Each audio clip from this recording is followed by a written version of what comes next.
இன்று மிகுந்த புனிதமும் சிறப்புமிக்க மகா சிவராத்திரி.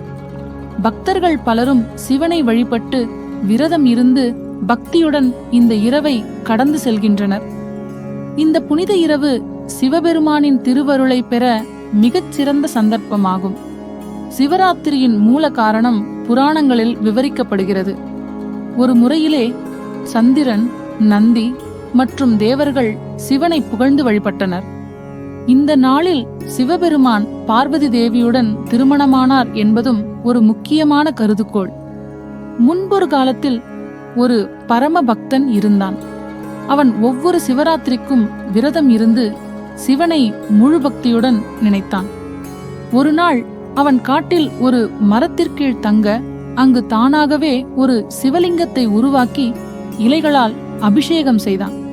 அவனது பக்தியைக் கண்ட சிவபெருமான் நேரில் தோன்றி அவனுக்கு ஆனந்தம் அருளினார்.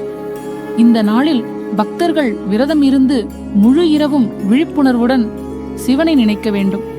அவர்கள் 12 கால பூஜை செய்து ஓம் நம சிவாய என்ற மகாமந்திரத்தை ஜபிக்க வேண்டும்.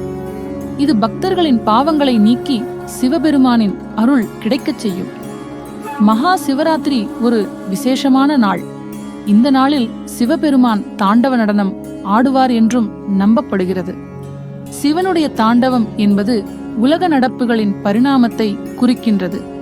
பக்தர்கள் சிவன் திருநாமங்களை பாடி அவருடைய திருவருளை பெறும் வழியை அமைத்துக் கொள்கிறார்கள்.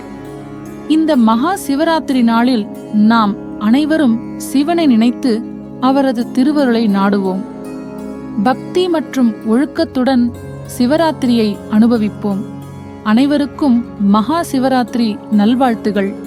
சிவன் அனைவரையும் அருளாக்கட்டும்.